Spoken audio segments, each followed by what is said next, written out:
A new subscriber. Prepare for battle.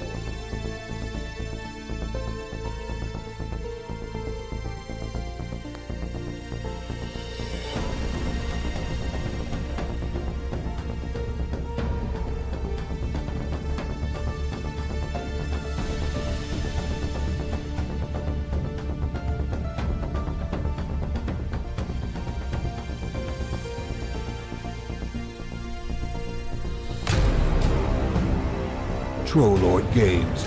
Join the fray. And there we are, live. Are we on board? We are on I board. have Chuck.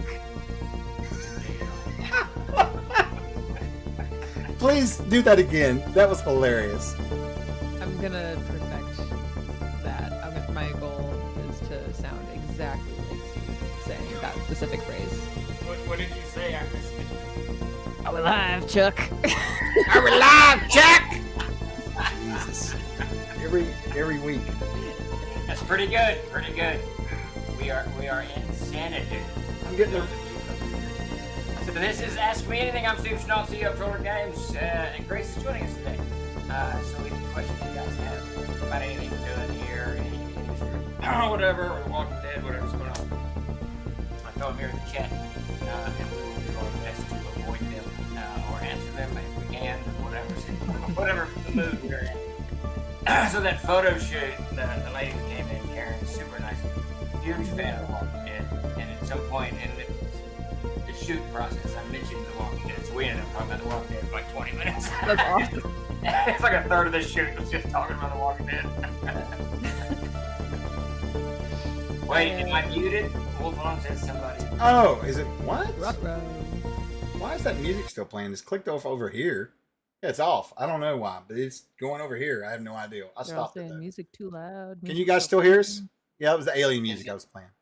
I think we're good No, now. it's not Xanadu. Yeah, we're good now. I think so. Hey, Tyler, when was the last time you listened to Xanadu? That's my question for you. He says you can't hear anyone though. What? Damn it! Hold on. Let me see. Maybe I. Says it's good now.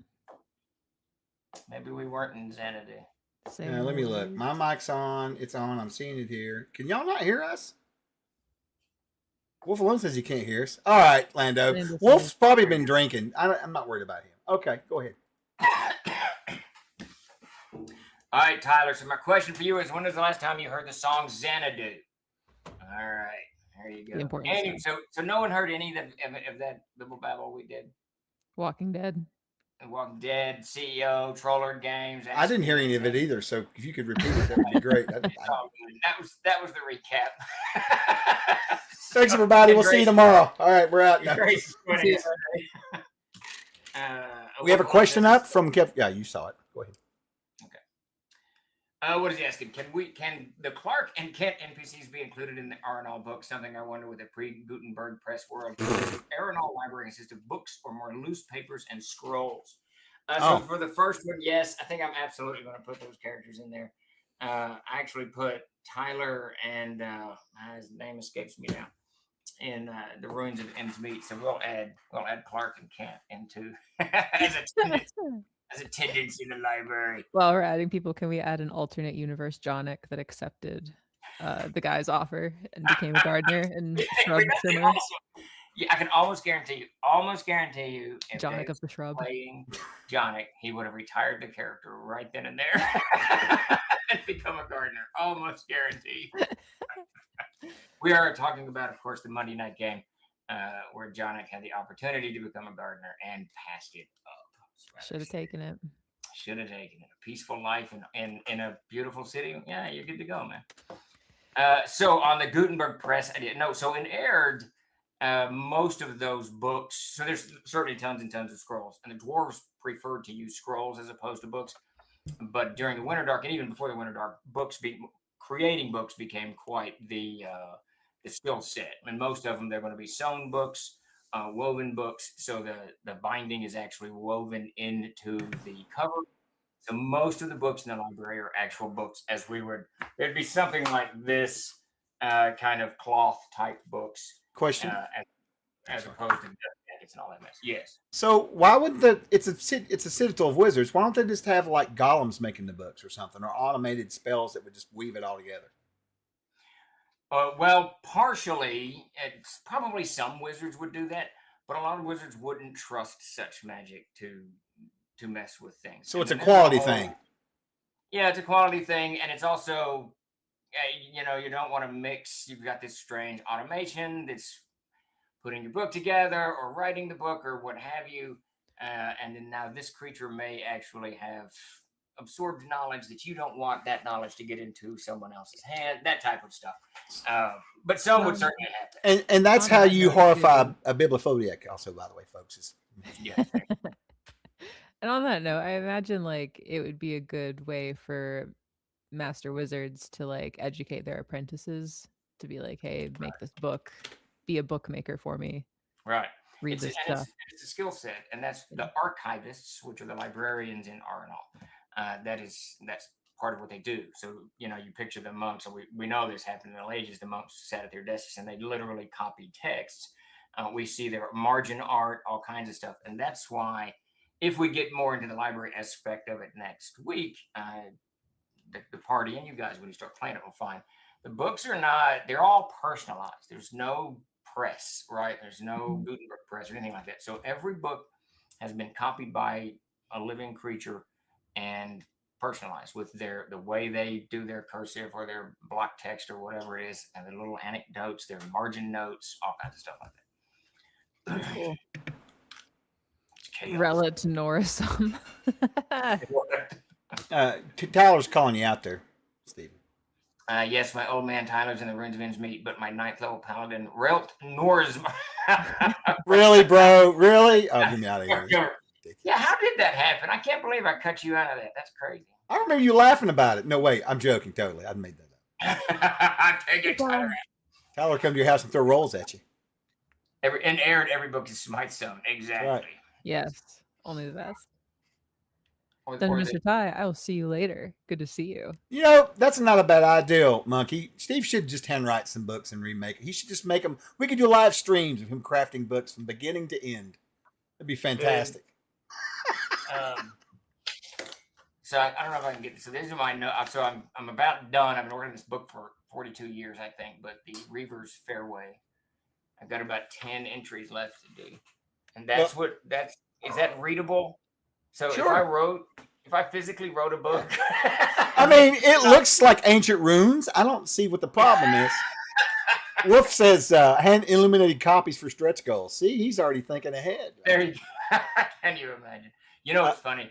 So Davis and I shared a room when we were kids, from the point of my earliest memory all the way up till I was a sophomore or freshman. I can't remember. I think sophomore.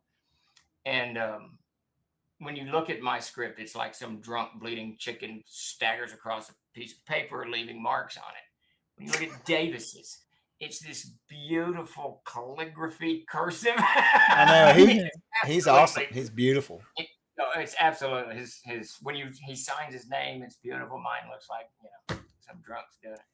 It's been a while since I've seen the movie, but I remembered well Xanadu, Olivia Newton-John, and ELO's song I listened to. It's a great song. I knew, Tyler, you would know the old time religion. Kyle Brightwing asks, do you have a high-def map of Aihrde? You're planning on making one?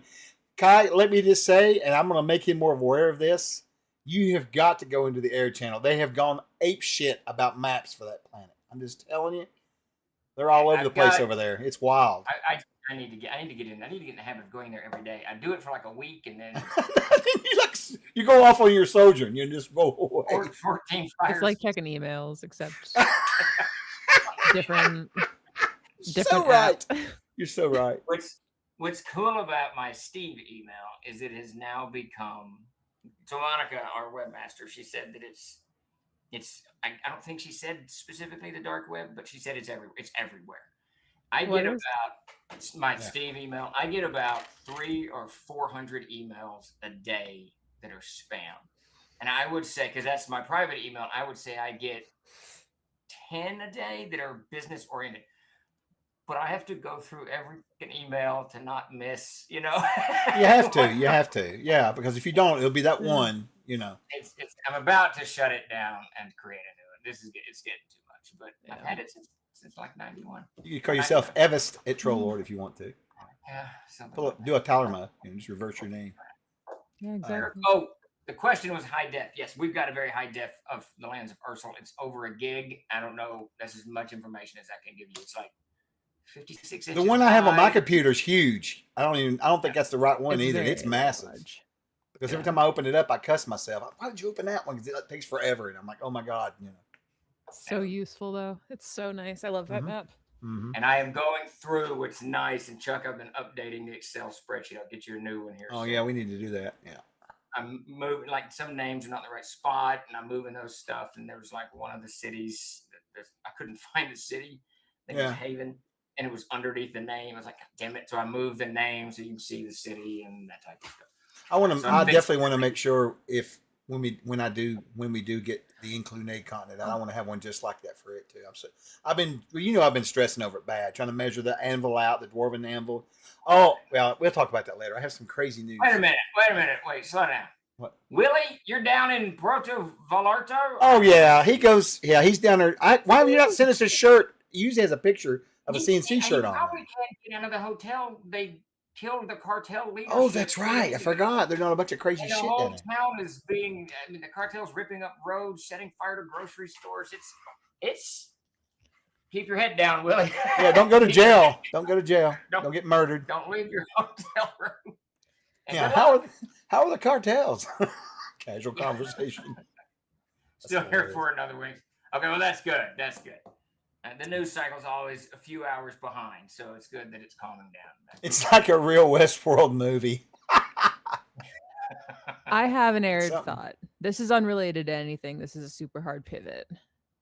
Can I super hard pivot us? Absolutely. Please. Yank the reins. I am working on a YouTube video. I would love the two of you and chat's input. I want to get to the bottom of something because it's plaguing me.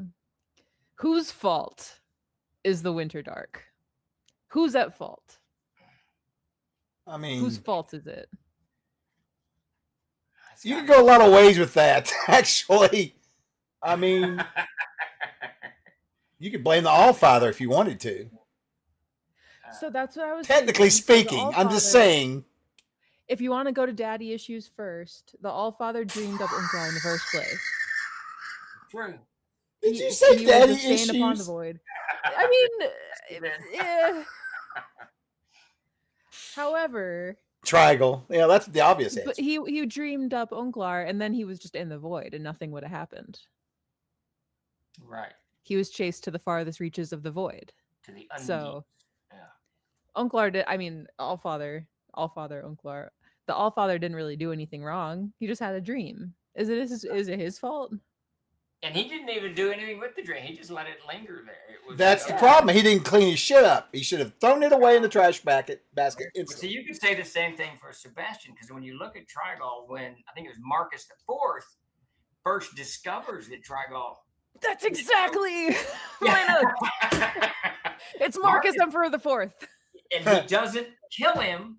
He banishes him, right?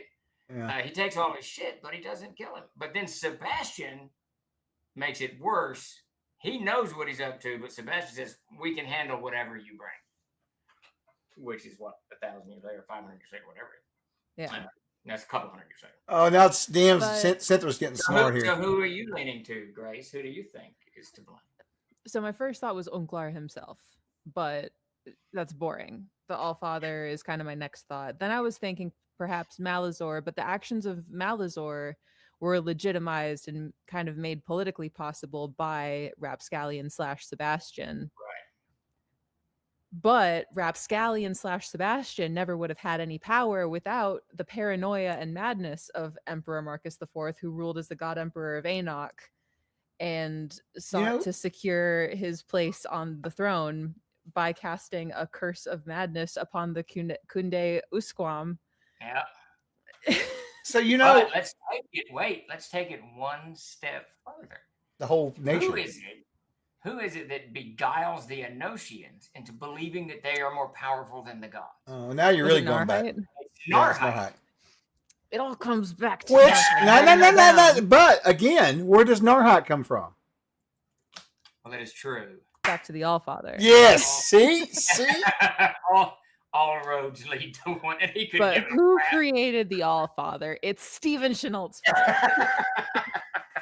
The Allfather, I think, is my favorite creation in it because he doesn't care about any of it. Even when everyone wrecks his sandbox, he's like, "Oh, whatever." They wreck. It's sand.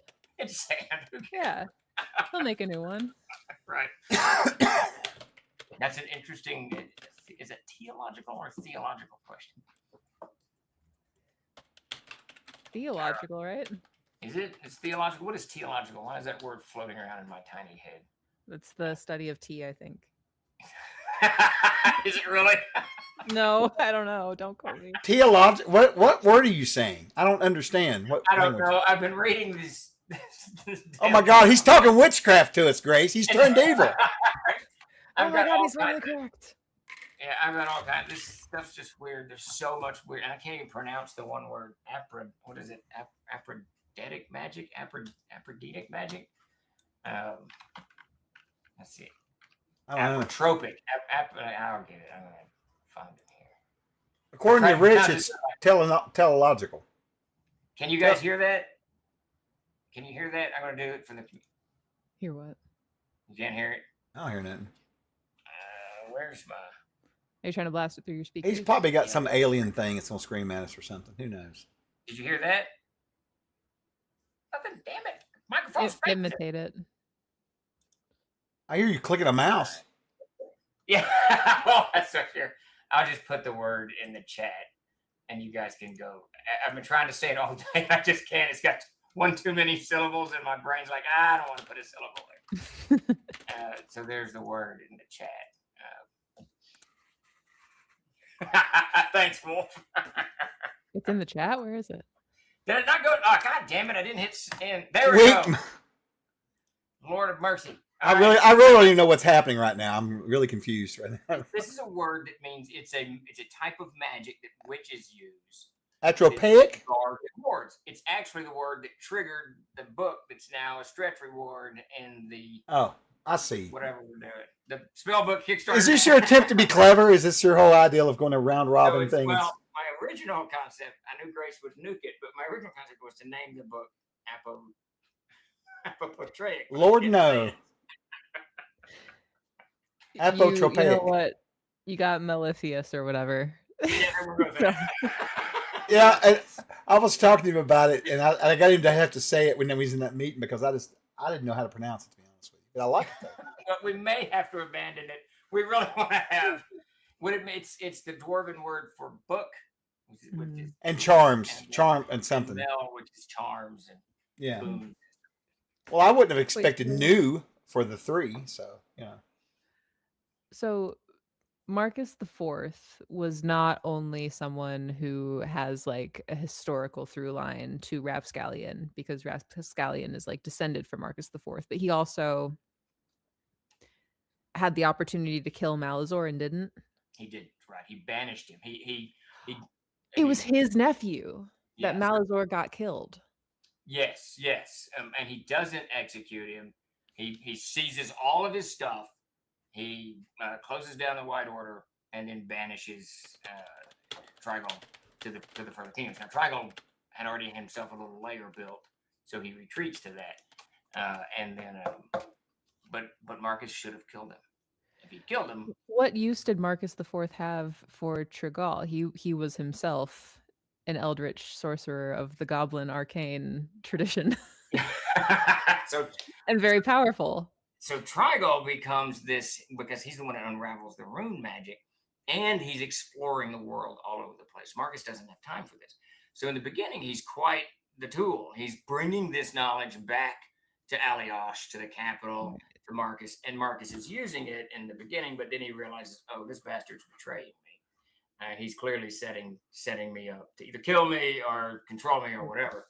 And that's why he tears his power down. And perhaps that was something that contributed to his paranoia, resulting in the Festival of Clowns mere years later. Which is a bloody. I told Chad, I said, she just won't let this go.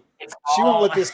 She just won't let this go. This Marcus guy. She's after him. Was Marcus the Fourth one of the single most influential mortals in Aired?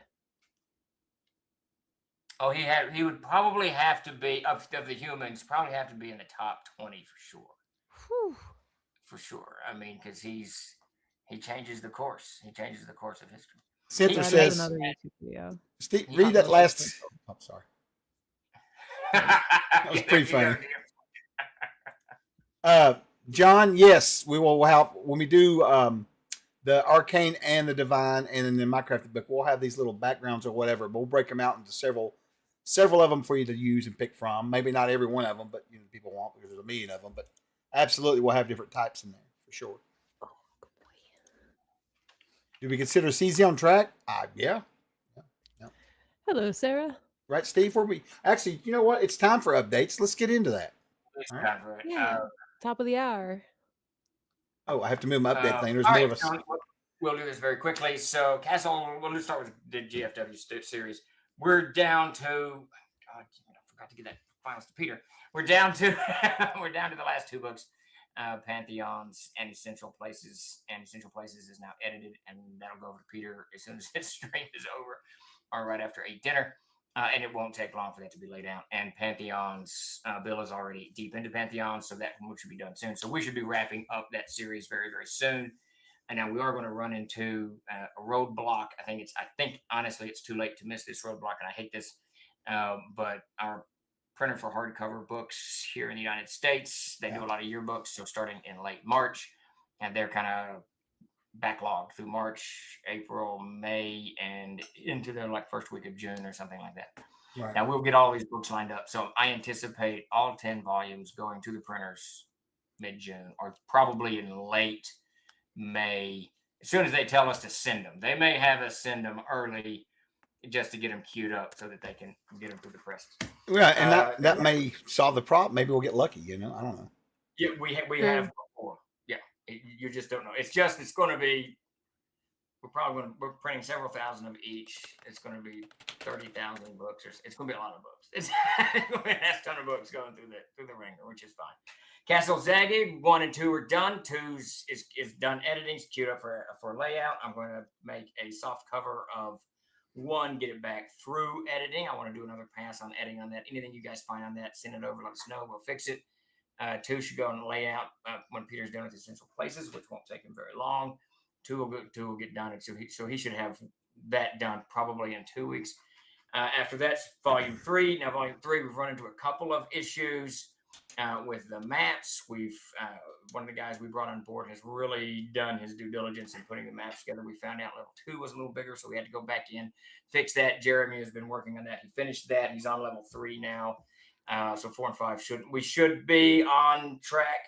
We're still on track, but it's getting rough weather around Volume 3. But we should be good. We should be good on that. So that's those 2. What else have we got floating around?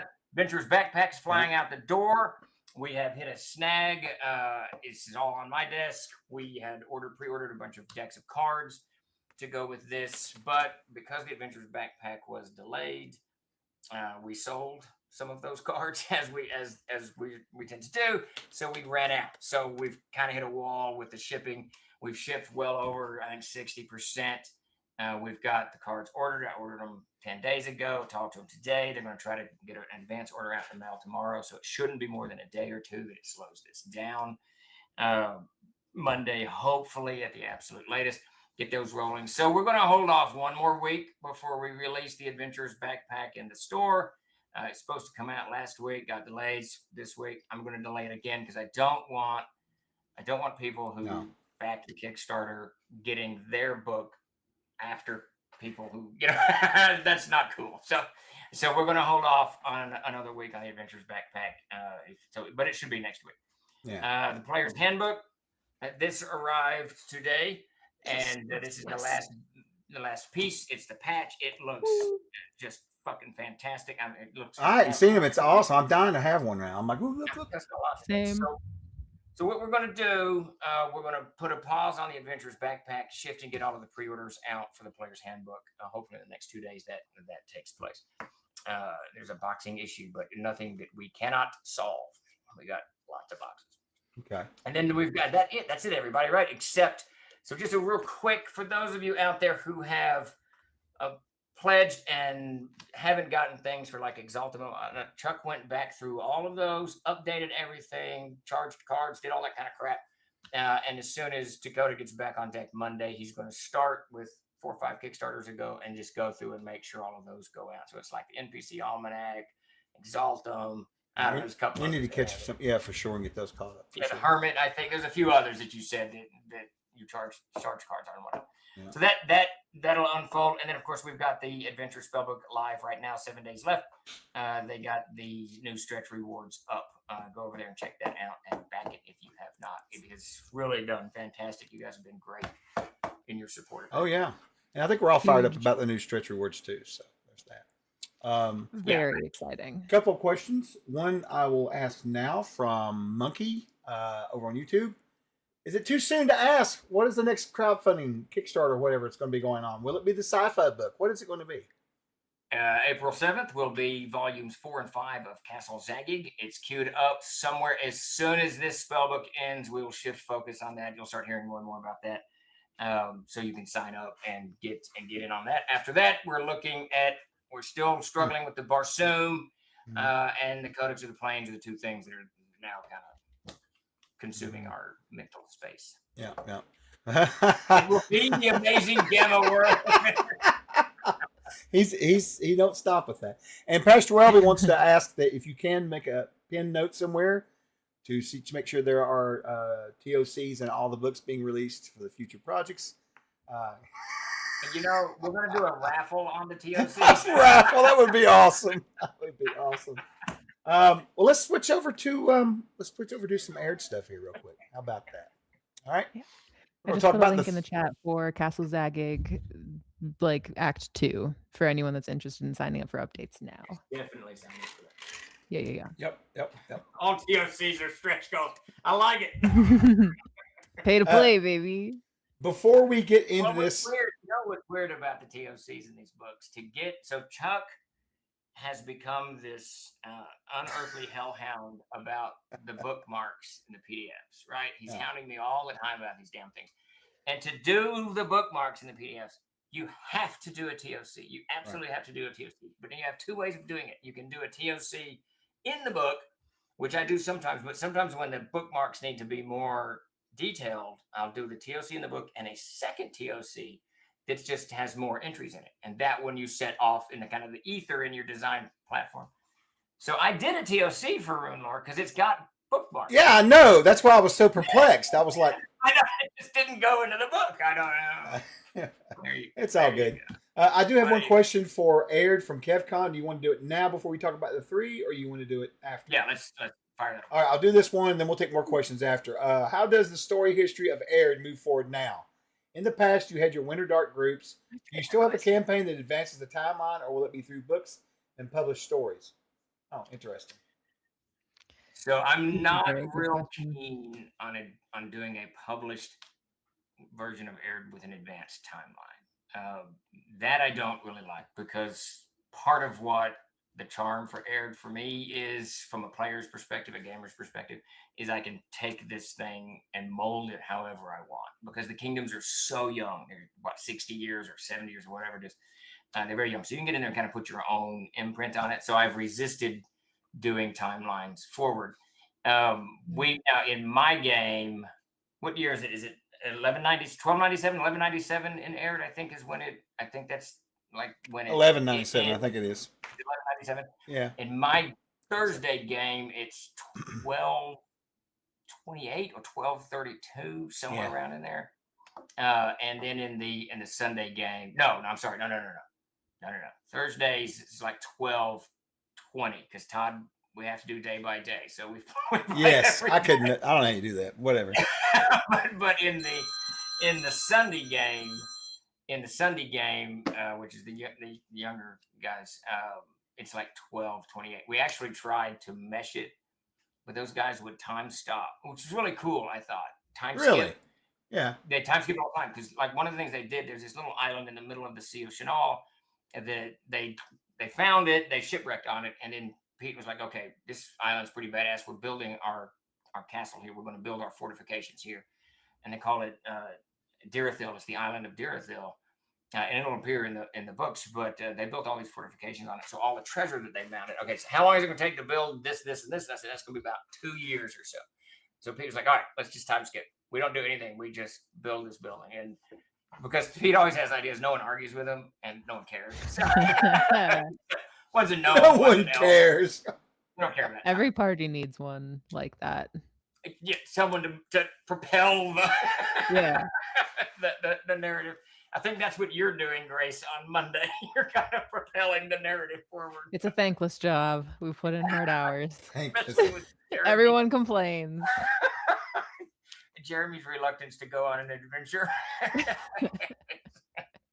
It's a tough fight. But yeah, so that's so the timeline. I don't, and what I really would like to do is do a supplement that doesn't advance a timeline. That's in the just covers more of what's going on.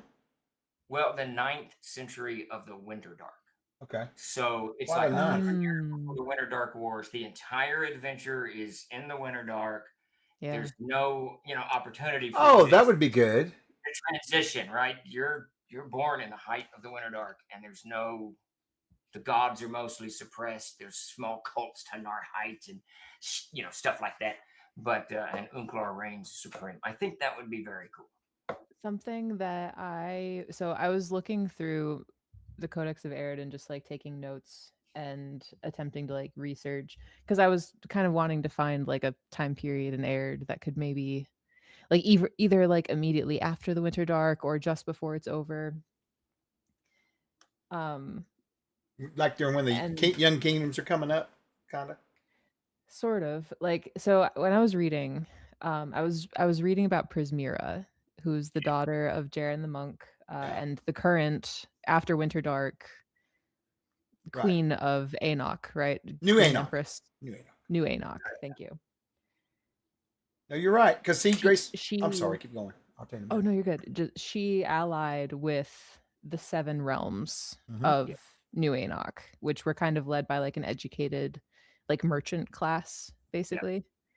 And it said in the Codex of Aihrde that the news of Prismira's existence, because for her protection, she was raised in the Sea of Dreaming. Jaren dropped her off with her mother in the realm of dreaming. Yeah, so as to be safe. The Isle of Bliss, I think it is. Yeah. So she was kind of waiting there, coming of age, realized that she bore the mark of emperors by the infamous Emperor Marcus IV, and had a legitimate claim to the throne of Enoch. And so someone came to the people of the 7 realms and shared this information, that there was a potential empress waiting across the dreaming sea to come and ascend the throne, and that perhaps Unklar could be deposed and they would have a clear political like person to support. Who did that? Who did that? I'm pretty certain it was Dolgon. I'm fairly certain it was Dolgon that did that. I'd have to ask Todd because I know it wasn't Luther. It was either Jaren or Dolgon. And what was weird about all of that, and this was really cool, Mark began this, if you're familiar at all with the Dune stuff, Mark began this breeding program of trying to create these kind of superhuman type things. Who did? Jaren's, sorry, Mark Sandy. Jaren's. Oh, gotcha. So what he's trying to do is create demigods to help bring peace to the world of Aihrde afterwards. And this didn't jive. So at the table, so Mark's doing this, and Luther's like, okay, maybe. And Aristobulus doesn't give a shit because he's just trying to get Godhead himself. Mm-hmm. But Dolgon, who was reared in the bowels of Alstrad, well, he actually serves in the Codex. If you read it, Dolgon serves Unklar for many hundreds of years, creating all kinds of stuff. But he serves as a slave of Unklar's, right? Dolgon he has freedom only because he's so good at what he does. And then he starts the trench wars with the Goblin Agamor. The two of them rise up against Unklar. So he spends like 11 years in these trench wars fighting in the bowels of Alstrad. So in Dolgon's mind, any form of tyranny and control from above is completely anathema to Yeah. So he Yeah, and he's he all and about Jaren, chaos. he and Jaren began at the table.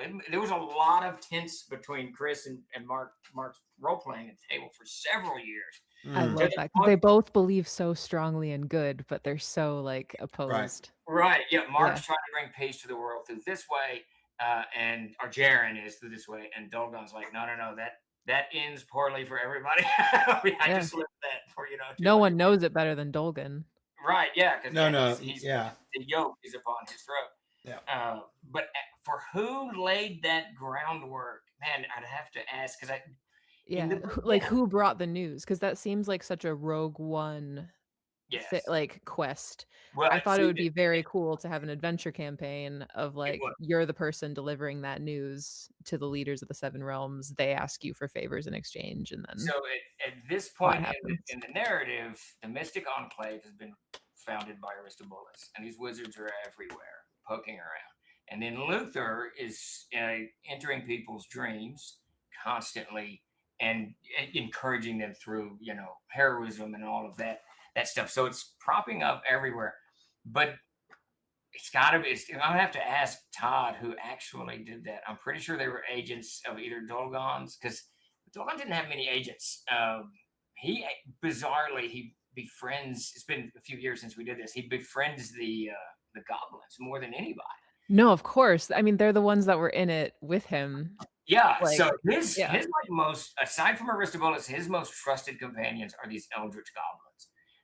There's about four of them that he's constantly kind of working with. And so yeah, that's why there's vague peace between the Grinlick Hole and the Gondoro because of Dolgon, the memory of Dolgon. I think it's yeah. Agmar. I think that was another. But man, I'm gonna have to say it was either agents of Dolgon's or Mark Sandy's Jaren character because but at this point they had stuff going everywhere. I mean the political Yeah. stuff going on because they would get together before I would show up and say, "This is what we're going to do." They would they never had any money because they were constantly spending it to hire people to do, whatever mercenaries.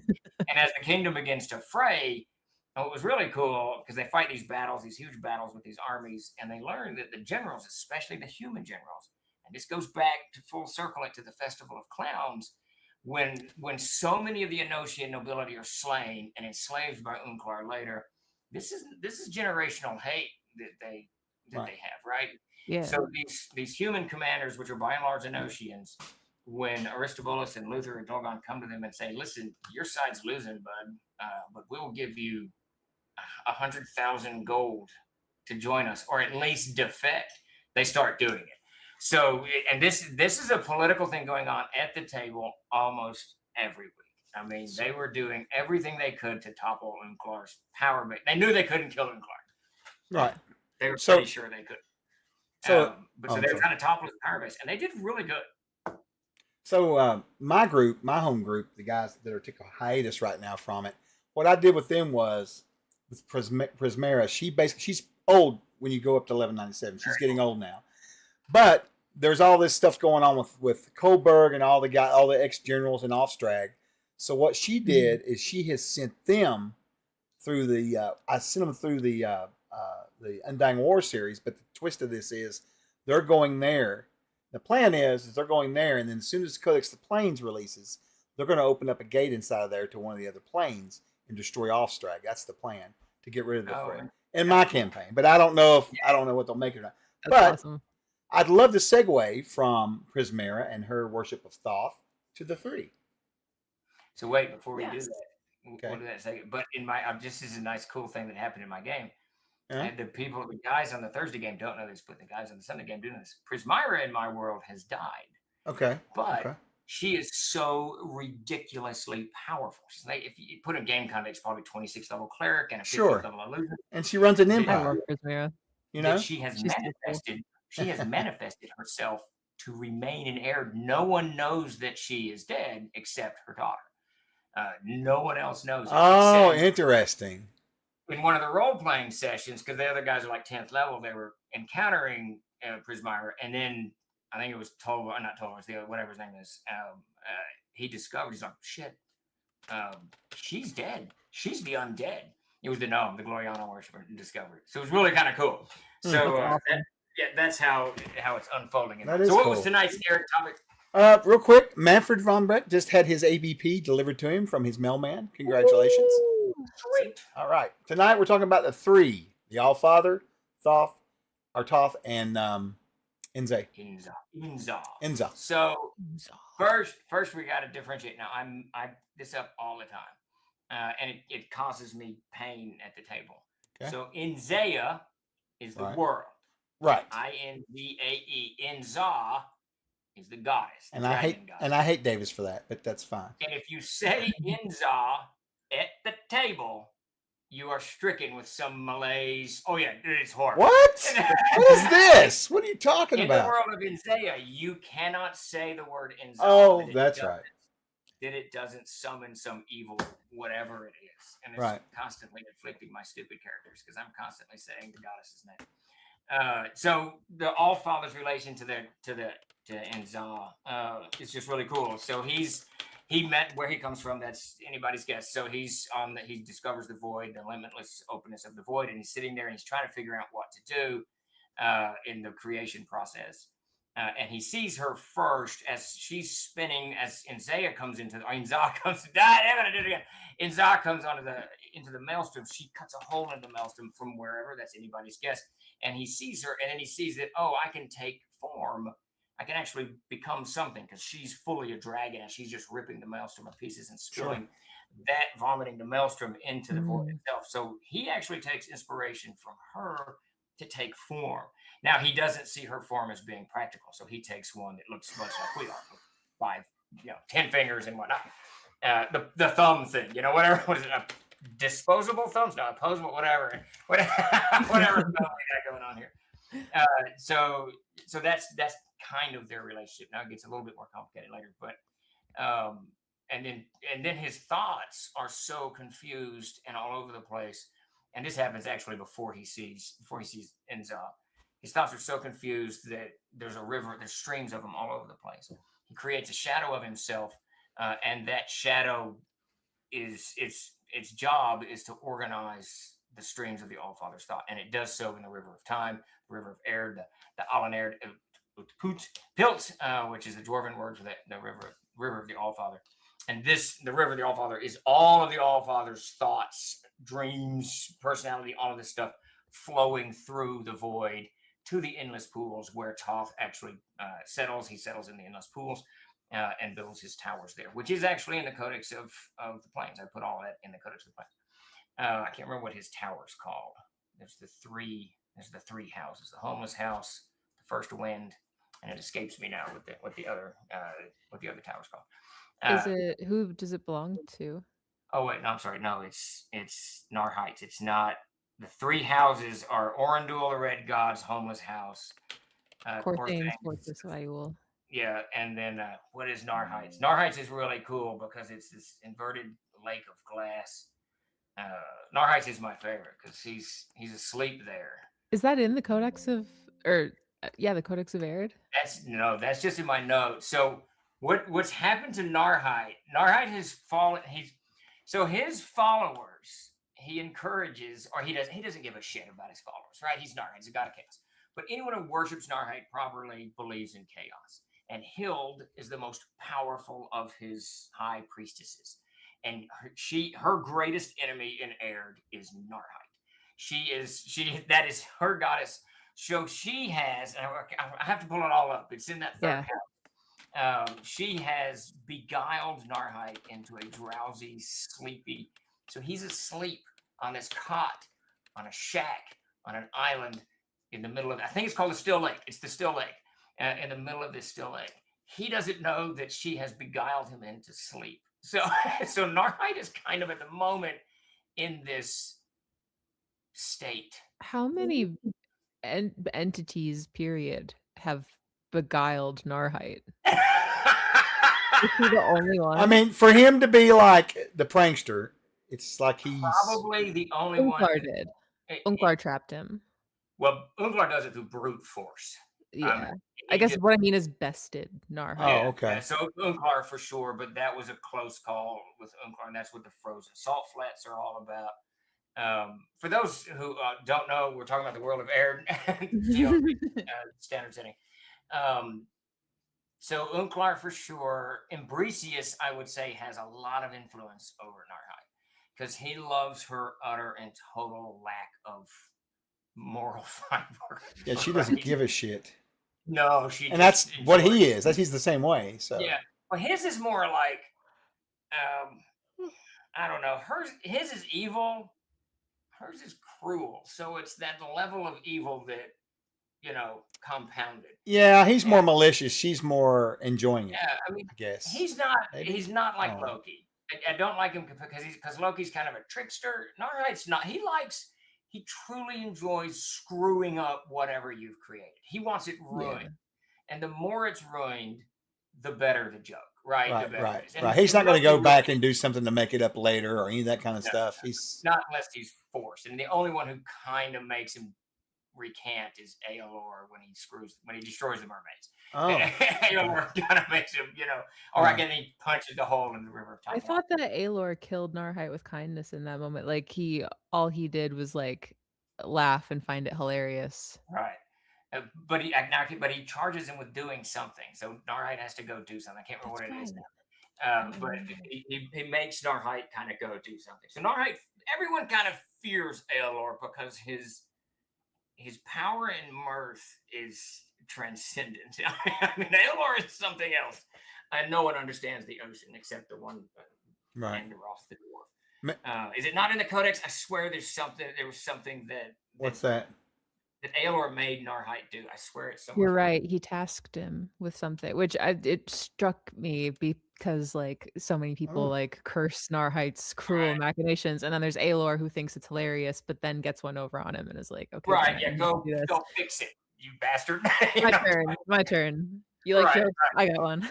So that's probably it. So there's very few. So Hilde, and this is why Hilde has become one of my favorite NPCs, and she's huge in Thirsty Game. She's absolutely monstrously huge because she's beguiled through all of her. And she's what, to kind of full circle earlier, is what I envision a witch to be. So when we flesh out the witch, if we make it that far, Hilde will be kind of in my head where I come from when we sit down and actually begin to design those. I don't think I answered anyone's questions. I just rambled off. So can I read something to you real quick? Yes, absolutely. So this is the moment when Aelor is standing there laughing at Narhite, and he says he's wants to get rid of him, of course, but Narhite wants to kind of hang around because he's enjoying this whole thing under the sea kind of thing, right? He says, "Brother, you must pay for meddling with my folk and lingering in my waters. Make a creature that all will marvel at, and will the people and that will people the deep waters. Make it yours, and we will hunt it ever after." So that my people may have their vengeance upon you. There it is. Yeah. That's so what sick. What did he create? Is it I believe it's the fish creature. The Sahagin is what they're called in the old. I believe that He found a Poala beast. The Poala beast is the child of Tefnut and Daladon. Okay. He gave him an ideal. I think it's the Sahagin. I think. Looking closer. Here we go. Okay, laughed at. Okay. Aggressive and huge and possessed by cunning only Narhite could give them, they ranged far and wide, feeding on all the creatures of Aelor's design. He made the octopus, squid, and the kraken and unleashed these creatures into the sea. Okay, there it is. Yeah. The Sahagin were made. He took the mermaids and corrupted them into the Sahagin. That's what it is. Yeah. And so he makes the kraken, basically, the Leviathan, that type of stuff. Yeah, that's cool. What a great origin for a kraken in there. That's awesome. Yeah, and that just gave Aelor something to do. Yes, Cynthia, they are. Absolutely. Sharkin or the new Sahagin. So it's the homeless house. I just opened my notes. The mirrored throne is an abstract. Where's this damn thing? The still lake. Narhite's is the still lake. So and all of that probably, I don't know if it's going to go in the Codex of the Plains or it's going to go in the Gods and Monsters of Aihrde. I'm not sure what I We want. just got to make sure we don't lose it. That's all. Yeah. So KevCon asked, did you say that he has a lake of glass? No. It's I was thinking like a glass, but Okay, because he's wondering if that's got connection to the game on Monday nights. Is what he was wondering about. They don't miss it. They don't miss a trick. They don't miss a trick. That's good though. That's good you brought up because what that comes from, and I don't want to give too much away to Chuck the Grace, but so the still lake is where Narhite is. The Lake of Glass is actually this lake that encircles Mephistopheles' home in the Wretched Plains. So Mephistopheles dwells on this mountain of fire, but it is encircled by this lake of glass, and that creature that Ren saw in her vision Go on. is moving through the lake of glass. Any more details you can throw out there for the fans that are watching? Yeah, I mean, there's a lot of people watching. They may want to know. Yeah, you want to know. People do. You guys got to get to the Wretched Plains. Oh, there's the second time I've seen the name Mephistopheles show up today. That's very odd. So Mephistopheles is one of my favorite monsters I've played because his requirement to treat, he really is not violent. He's evil as fuck, but he's not violent. So if you show up, he's not necessarily going to kill you or curse you, whatever. I was reading his entry. Yeah, he's very like. But you got to join him at the table. Yeah. Bring him some food that he's not eating. So, and since the Mephistopheles that I envision, he's mostly just eating cheeseburgers and steak. So, so there's plenty of food. He's a social lord, I can't remember what Chris. So Matt Golden, co-creator of Cast on Stage, is quite the cook. The dude. Oh yeah, dude I can verify that. I mean, he and Tim. That's what he and Tim shared the most was they cooked all the time. But I cannot remember. I have to ask Mac. But when they met Mephistopheles, Mac brewed and he concocted a recipe there. It was really cool. It was really cool that That's cool. He brewed something for Mephistopheles. So KevCon says, "Wait, Monday night is not going back to the Darkenfold," and Wolf Alone says, "Only Jeremy. He's starting a garden." Yeah. Poor Jeremy. I can't believe he's not here giving his shit right now, but he's probably forgotten about it. So we were in a lot of meetings today. But, well, listen, it is. I know you're hungry. It's time. You ready to head out of here? Yeah. Because I tell you what, I'm about to starve. So we'll be back. Maybe we'll probably have another. I know we'll have another pop-up stream this week, guys. I got to talk to them about, but I want us to have another one. So we'll definitely. 1 week left on the Avengers Spellbook. 7 days. Tell your friend. Tell your dog. Tell your mom. I know. Share it with everybody because I really want to see those books come out. I really want to, for my own selfishness. So yes. I need witchcraft. Oh, I know. I need it. Oh my gosh. I would consider it a favor. They're making me leave my comfort zone by leaving the Darkenfold. That's right. No more Darkenfold. We're gonna burn it down. Anyway, all right. No, we're not. Not really. But you'll have Treant Wars with us and all this shit. It'll be. Oh my god. There you go. All right. Well, you guys have a good evening. We're gonna dodge out of here, and thank you so much. We'll catch you next stream. Thank you so much. Good night, everybody. See you. Take it easy, everybody.